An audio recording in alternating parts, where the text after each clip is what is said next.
So I got a question in from a former student in San Diego. Hi. The question was, what's the difference between NLP and hypnosis? I actually think that the difference is quite big, but it depends on the definition. Now, unfortunately, hypnosis doesn't really have a good definition that I've ever seen, nor does NLP, because both are something that you need to do and experience. Also, there are many different schools of hypnosis out there, so that the answer may even differ based on that. I think that there is a difference between NLP and hypnosis. To me, it's comparing almost an apple with a flower.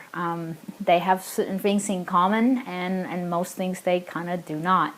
Though they do grow in the same place, they can have very similar outcomes.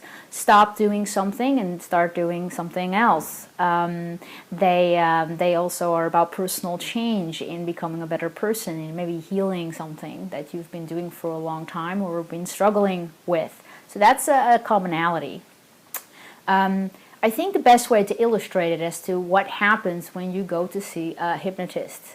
The client comes in, sits down in a chair, and the hypnotist induces a trance, and the client actually knows that's what they're there for, right?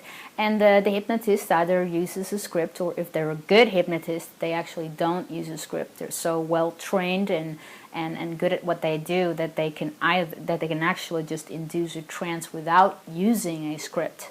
And then the hypnotist goes work when the client goes on a trance-like state, a little bit more of an unconscious state, so to speak, and does their work. And that can either, stop, telling the client to stop doing something and start doing something else in a certain situation, or reprocessing a past event, either in this life or in a former life. We've all seen on TV, engaging with memory, enhancing memory, or just really changing the way that you experience certain things. And then, you count someone out, and that's the hypnosis session, right? In NLP, we actually require a lot more conscious participation. The client can have their eyes open or closed, that doesn't really matter. And yeah, trance could occur. That's more of as a trained NLP person. One of the two language patterns that you learn is called the Milton model, which comes indeed from a hypnotherapist. But it's more like a conversational way of speaking that allows you to, as an NLPer, to talk to the unconscious mind of a client. But they can have their eyes open. They're fully consciously present still at the same time. And yeah, some go out if that's what they want to do. They go in that same hypnotic trances with an hypnotist. But it's really not a requirement or something that you have to do. It's more important for my clients to actually go through the steps and techniques with me, so they can actually do inside their mind to recode their brain or reprogram their own brain by following those steps, right? Now, there are two language patterns, I said, because one language pattern is not known in hypnosis at all, because it actually does the opposite of hypnosis. That's called the meta model. In fact, what you want to achieve here is a hyper conscious state of awareness, very, very alert, right? Now, so you can, for instance, find out what specifically is really the problem, or what is unconscious to you, to make that really conscious, so you can do something about it. You know what specifically the problem is. You probably experienced this a lot.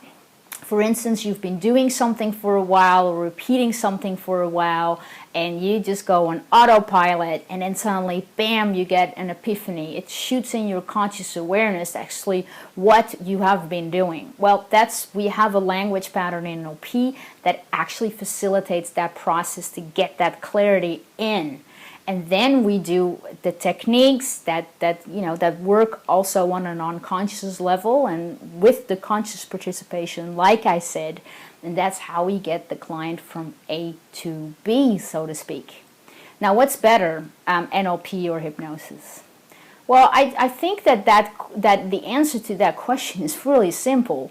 It depends on the quality and the experience of the hypnotist versus the NLP practitioner.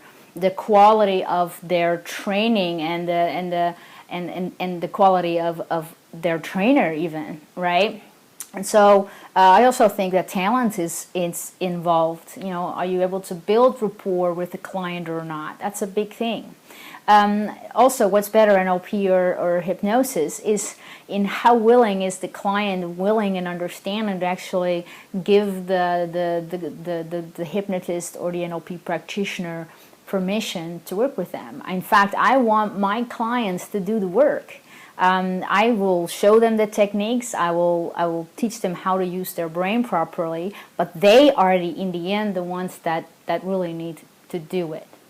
Now, I think it's very, very beneficial for an NLP practitioner to be well versed in both language patterns, and that includes the language pattern that works on that unconscious level. I also think that the best hypnotists, and I've trained many of them all over the world, even some master trainers in hypnosis, is that, you know, they said, I want to come to your training because I can do an amazing induction. I can also count out, obviously, but I really like to know that between the induction and the count out, I want to have more powerful tools. And that's why they go into an NLP training, because NLP fits wonderful as a wonderful tool for a hypnotist to use after the induction. It makes them more powerful. I think in the end, the most talented people that I know that can work on changes on unconscious as well as unconscious level are people that master one of these tools and also have taken training in different kinds of modalities, whether that being a certain type of psychology, NLP, hypnosis, some other coaching methodology out there. The more mastery you have in your toolbox, the more things that you have to pick from, the more custom work you can actually give to your client. Also trained many psychologists from all over the world that in one moment they are applying NLP and the other moment they want to go back to the things that they learned when they learned how to be a psychologist. So the combination of both gives a way better session, so to speak. So I hope that answers that question, and if you have more questions, just let me know. See you!